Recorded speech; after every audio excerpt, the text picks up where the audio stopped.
Jay here, welcome to Models Memories Weekly, episode 174. Models Memories is a show about nothing and is filmed in front of a live studio audience. This is a show where we talk about my painting, modeling, and wearing experiences from the week.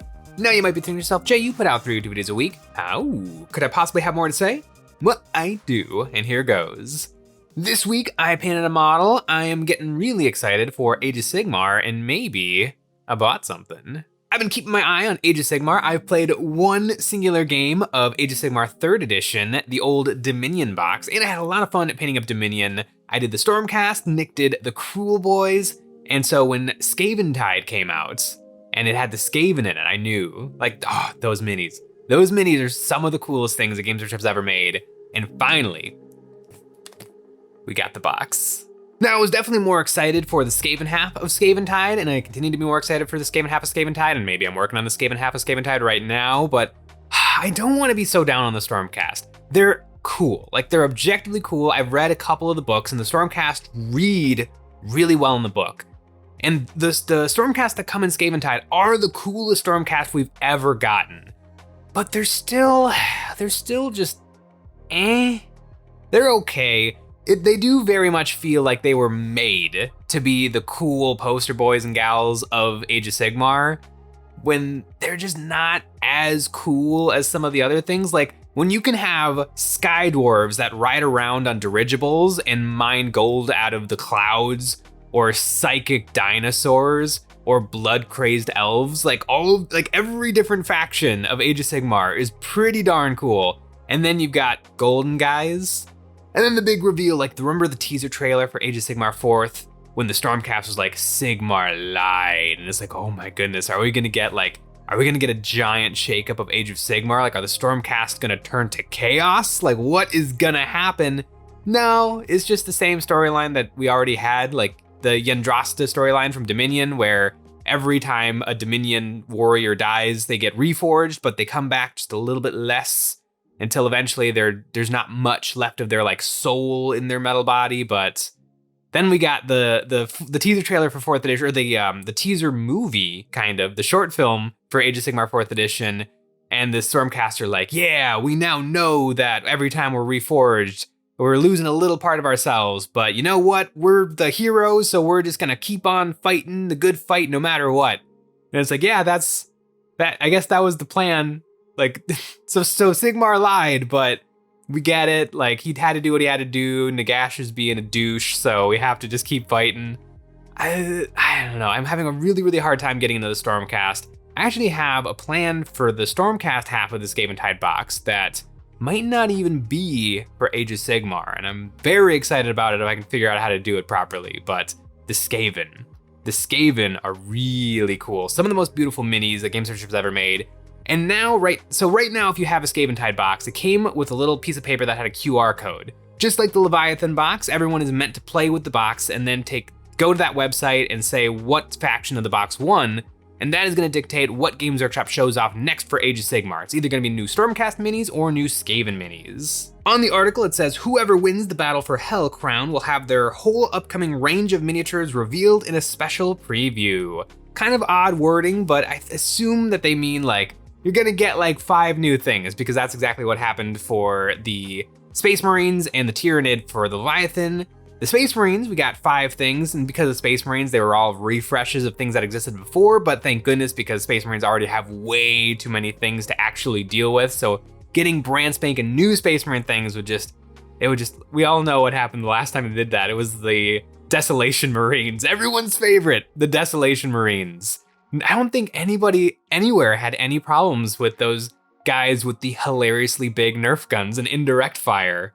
That launch of 10th edition, the indirect fire from those guys was oppressive. There's a reason that Games Workshop nerfed them after 4 days of the actual game existing. But speaking of the game existing, we're now in the time of the Vermin Doom, and so we all know that Skaven's gonna win. There's a good chance that I'm gonna go take my QR code and just say that the Skaven won, because I want to see the Skaven models more than I want to see the Stormcast models. But I think looking at the app, which I got the Age of Sigmar app, it looks okay. It's mostly the 40K, it kind of is just the 40K app, but there's a little bit more information because Age of Sigmar seems to be a somewhat more developed game. There's always this rumor that 40K is the game that's like the testing grounds for all of their other games, and then they take the things that work and don't work. Like 30K and Age of Sigmar and Warcry and Kill Team are all not better, but a little bit more refined than 40K. So on the app, we see a couple of things that are not currently in the Skaven range, like they're not on the Games Workshop web store. One of those is the Warpfire Throwers, the Skavens with flamethrowers, or I guess they're Warpfire Throwers. I love Skaven with guns. I'm pretty sure we're probably gonna get refreshes to some of the older Skaven kits, but I would love to see piddly little Skaven troop infantries with little pistols or little rifles, because just like a rat man with a gun. I like it a lot. The Giselles for the Skaven are so cool. I also just love the idea of 2 Skaven carrying this like 10-foot long gun across the battlefield and then setting up with their little shield. Really, really like those guys. Anything with a gun. I'm excited. I like close combat and I really like Age of Sigmar, but now I kind of want to do my Skaven faction as like a shooting faction for Age of Sigmar. But it's like in 40K, being a close combat army is not the norm, and so it's fun for me to be with a close combat army. I feel like for Age of Sigmar, it's the other way around. Like shooting armies aren't the norm, so I kind of want to do a shooting army for Age of Sigmar. I think some other models that we can expect for the Skaven are the Night Runners, which might be, they're an incredibly old kit. They might be the oldest plastic kit available on the Games Workshop web store. They are crunchy and crusty and very, very old. They're basically, so regular clan rats are piddly little nothing troopers. The Night Runners are even piddlier. They have a 6-up save. They punch just as hard as the clan rats, but they do actually have a ranged weapon. They can throw poison shuriken at the enemy at somewhat very close range. I could totally see those guys getting a refresh. One thing that is definitely going to get a refresh is the Storm Vermin. The Storm Vermin, I feel like I can say with 100% confidence that Games Workshop is going to do the Storm Vermin. Games Workshop loves cool infantry. It's like their favorite thing in the world.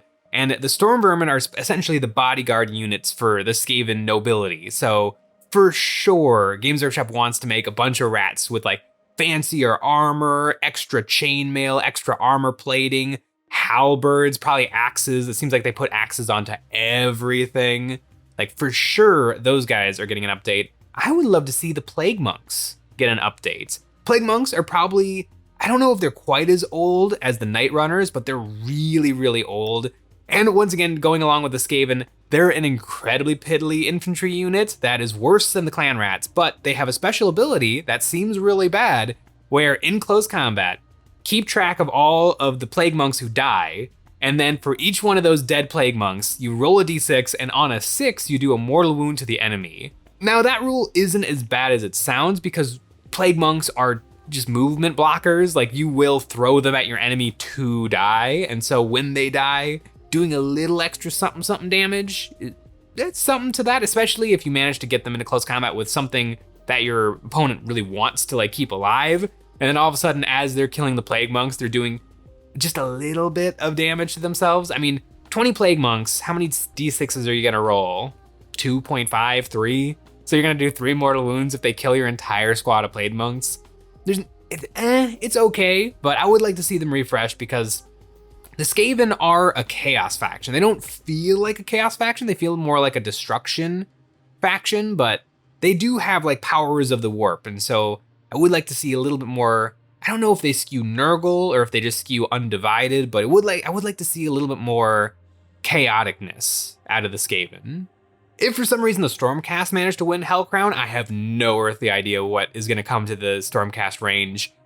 They already have a decently fleshed out range, even after the culling that they did, moving from 3rd edition into 4th edition, but I don't know, maybe like baby dragon riders to go along with the big dragon riders. One thing I would always wanted to see with the Stormcast Eternals is like the different races of the Aish universe inside of Stormcast, because are the greatest heroes and champions of the mortal realms always the humans? I think it'd be really cool if they mixed in all of the different factions, maybe some Skavens, some Seraphon, maybe even some of the Chaos ones, because not every single chaotic species is probably going to be a bad guy. But that would only really be interesting if they already did it. If those units were already mixed into everything they came out. Oh, what's the name of the Stormcast Eternals that wear the Terminators of the Stormcast Eternals? Imagine one of those guys, but as like a Seraphon Croxagore. Like, how awesome would that be? It's so awesome they definitely won't do it. I don't know what's coming to the Stormcast. Probably refreshes of some of the things that just got discontinued, but I don't want to be down on the Stormcast. They're cool. I'll get to the parts in that box eventually. Might not be building them a Stormcast, but we'll see. But speaking of hobby projects, I have been cranking out units for my 40k armies, specifically my Black Templar, because I've been trying to play a little bit more competitively and getting more games in, and that has meant actually building and painting some of the good units in the faction. I am so good, you guys, at picking all of the wrong things to really love in Warhammer 40k. Like, if I look at the tournament winning lists for Space Marines, I can go right down the list, like every first, second, and third place winner, and I'm like, yep, I don't own any of those units. I managed to pick every single model that is not like a top tier competitive choice, but I was feeling a little burnt out on just cranking through miniatures, and so I painted this model. This is a little Lady Rambo from Bombshell Miniatures. I painted her up for Don't Look Back, which is a miniatures game that I really, really like. It's given me a great excuse to paint random stuff and have it be for a reason. I really love painting, but if it's not for a game, it does take a little bit of the fun out of it for me, because I do have some units that are just sort of display units, and I feel like I don't care about them at all because they don't have a reason to exist. I'm a collector of like armies and games, but I'm not a collector of just toys. And so having an actual focused reason of like, this model, I can play with this on the tabletop. I can write rules for her. She could be a hero or a killer in the game. I could literally make, the book is super dense, Don't Look Back. I could make any scenario from any movie, basically. Like, she could be a Lady Rambo. I could build a couple more gun-toting guys, and I could recreate the Predator movie for this game. Or she could just be a random hero or NPC that helps the other heroes along their journey to not get killed by the killers in the game. But I really had fun, like probably 3 hours from beginning to end, just got this paint job all knocked out. It was super fun. It's just really good. I think every now and then you need a little palette cleanser, a little nothing. It's not for an army, it's not for a pressing game that I'm going to do this weekend. It's just a nice thing to sit on the shelf to keep me company while I'm painting other things. I really, really like how she turned out.